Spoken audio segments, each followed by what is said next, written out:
Hello witches, it's Strigabella. I thought I would make a video.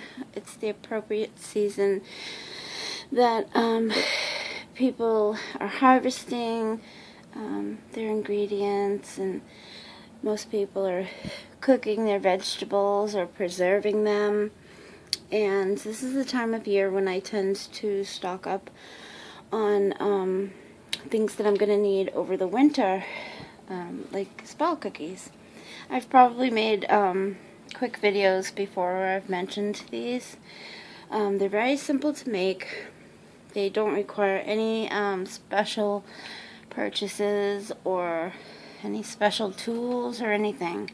In fact, if you have almost nothing to do with the craft, visible in your home, and nobody knows that you even are involved in anything to do with being a witch or pagan or whatever your little involvement is in these things, it's very easy to conceal. If someone asks you what it is, you could just say they're Christmas ornaments or some kind of decoration. But the intention of these, they're very simple. They're not like a regular cookie. You don't need all the ingredients.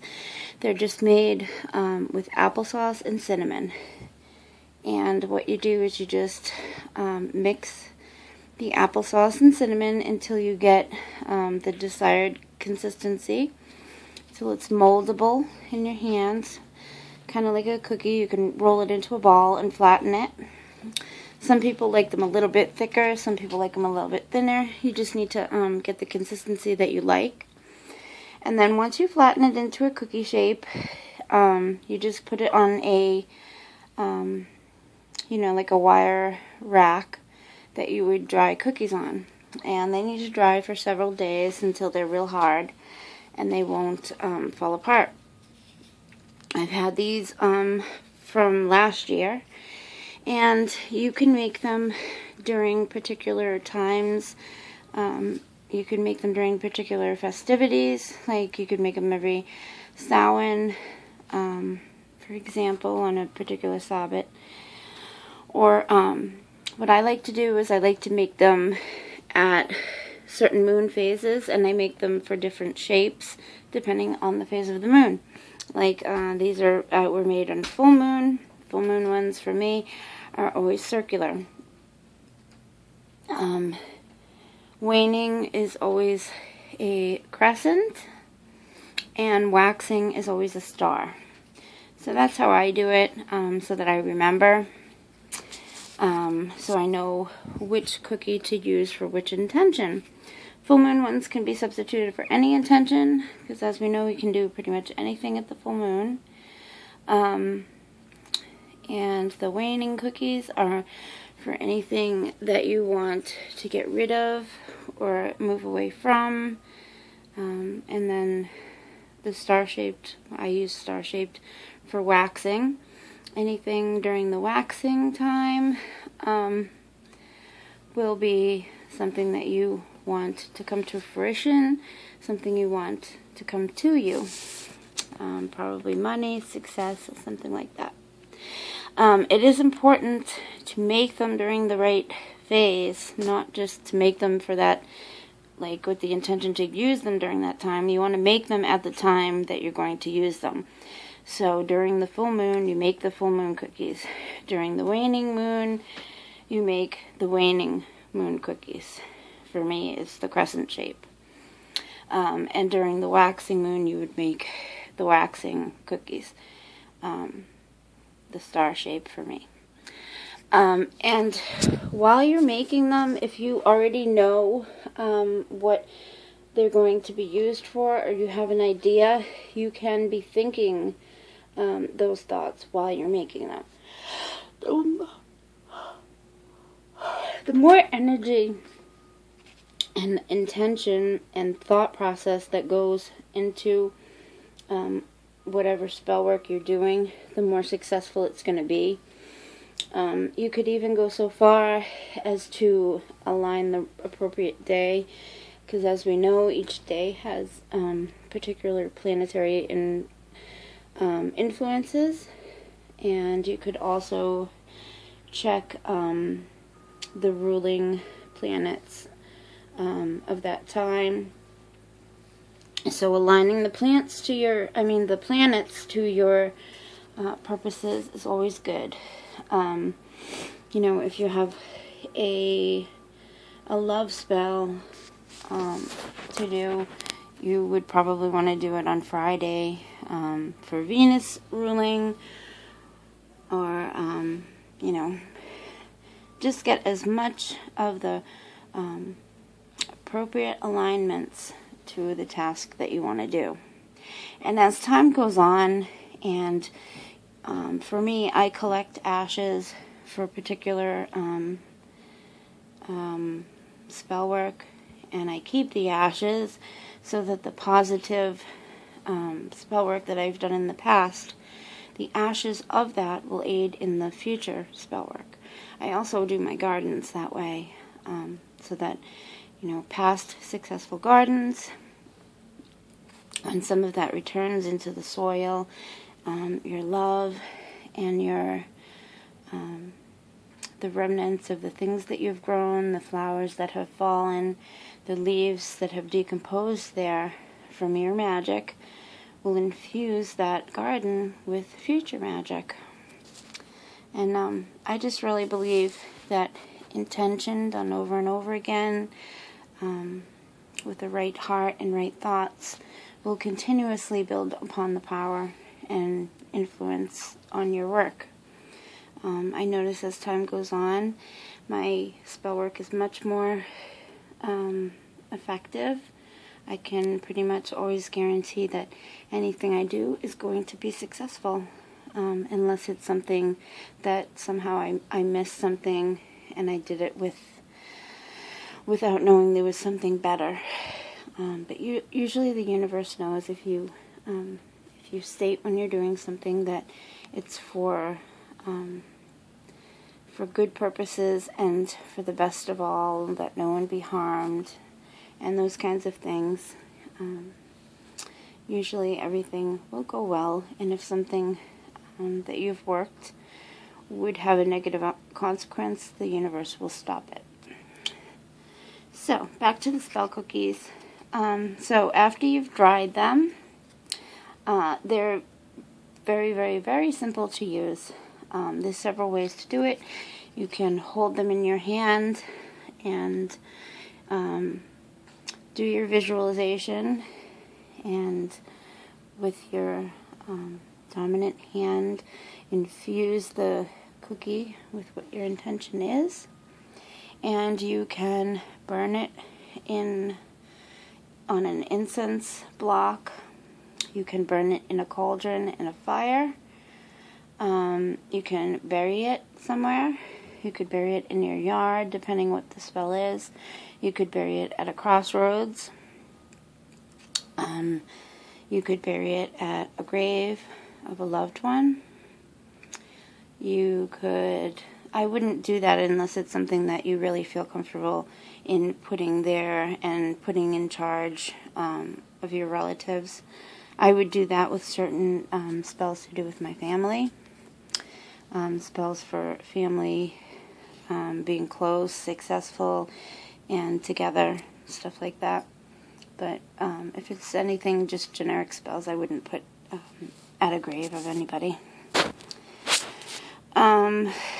You can also throw it into a moving body of water, particularly the ocean or a river or a large lake.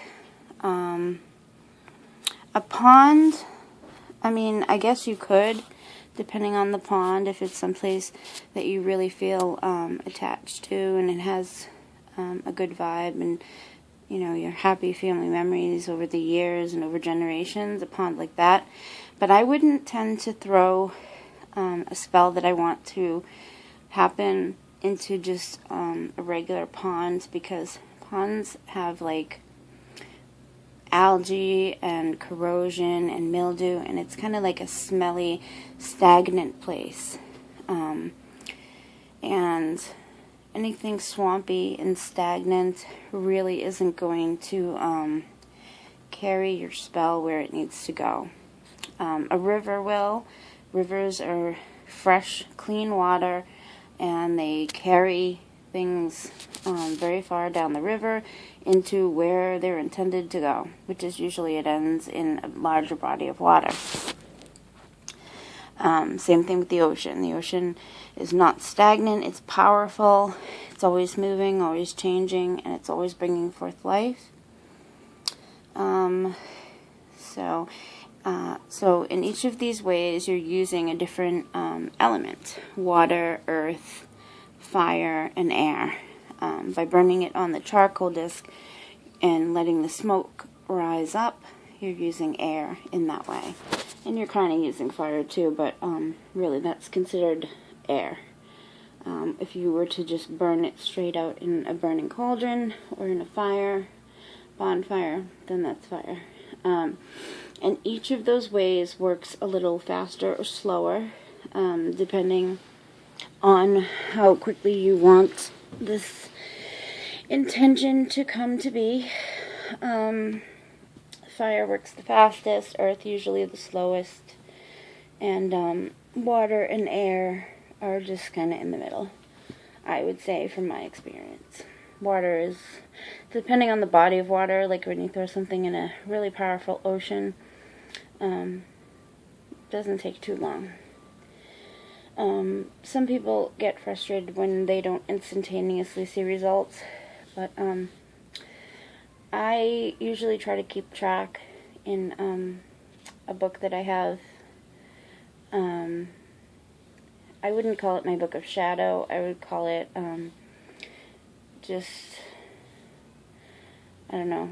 I guess it's kind of like a working spell book. It's not anything that I'm going to keep permanently and pass on, but I like to keep track of the success and failures of the things that I do. I write everything that I do, whether it's simple divination or spell work, and then when it comes to fruition, I go back in the book, I find what I did, and I write when it happened and how it happened, so that I know if I want to repeat it, that it was a successful spell and how long it took. Recently I just had a spell come to fruition that I had done a year ago, and it involved a wrong that was done to me that I wanted to be righted, and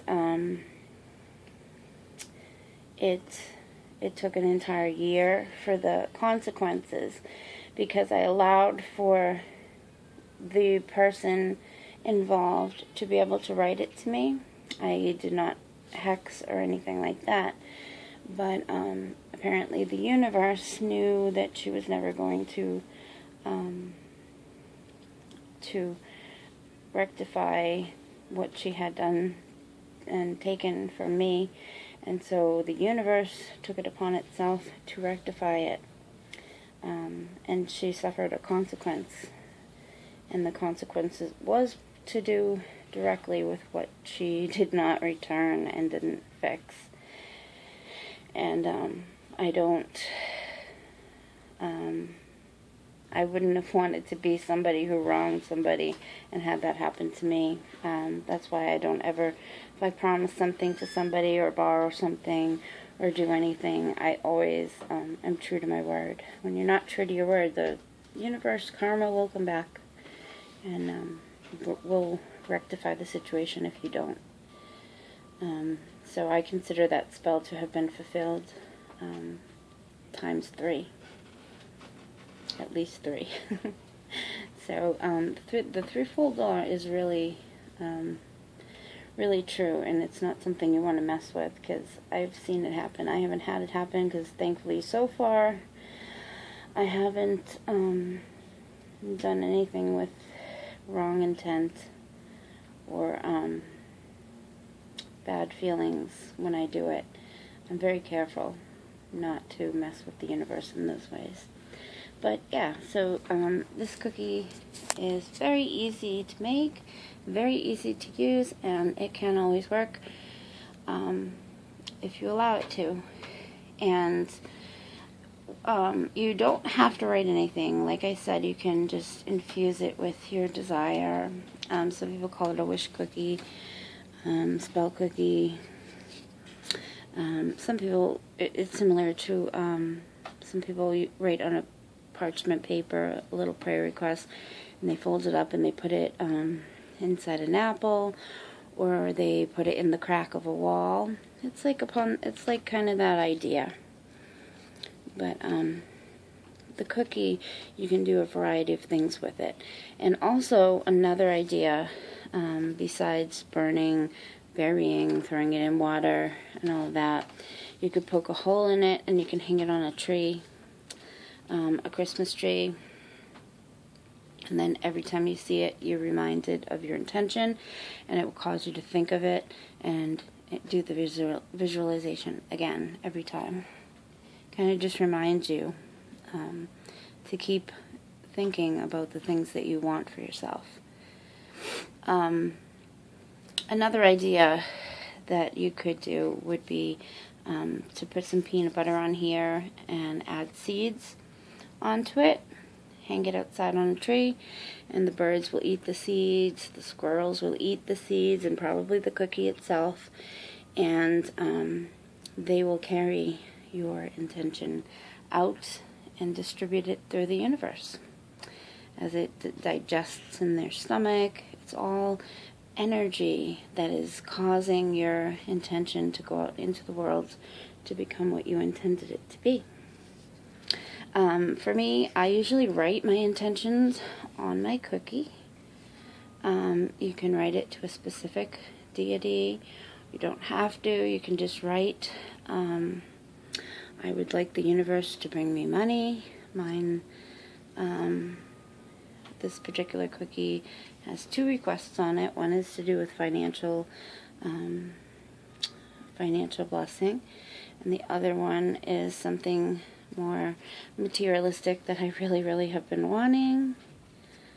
It's a ferret. I've been wanting to get a ferret again, and yeah. And you can put symbols to help your intention come to fruition. I have a pentacle on mine, a heart, a peace sign, and then I have several runes on them. Runes are awesome for spell work. If you really know your runes and know what they mean, you can, have a rune for your intention, then another rune to speed it up, and another rune to ensure that it is prosperous. But there's many runes you can use in many ways. You can bind them together.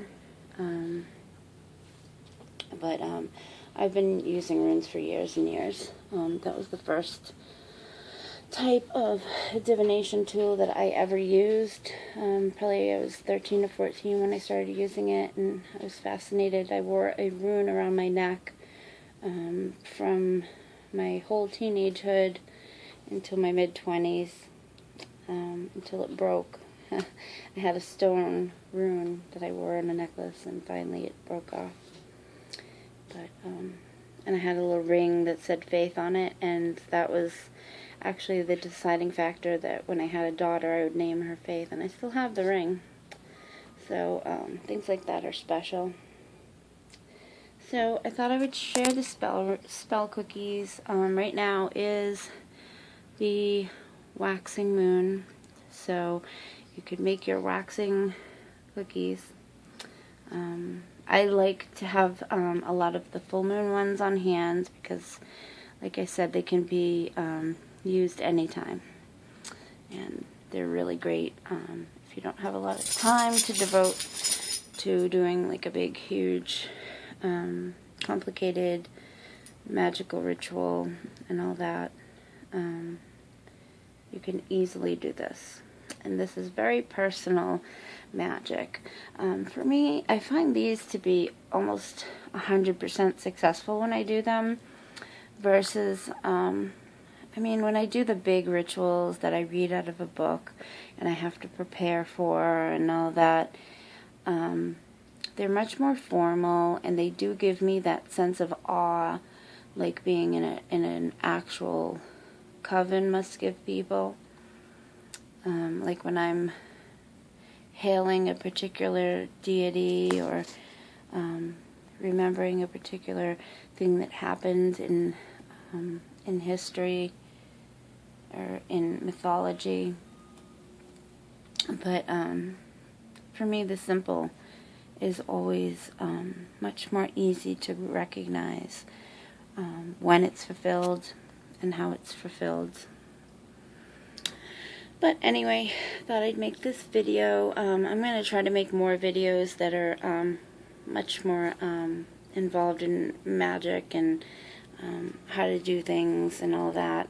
It's getting to that time of the year, the fall and Samhain, and I get really excited about magic around this time of the year. This is my favorite time of the year of all.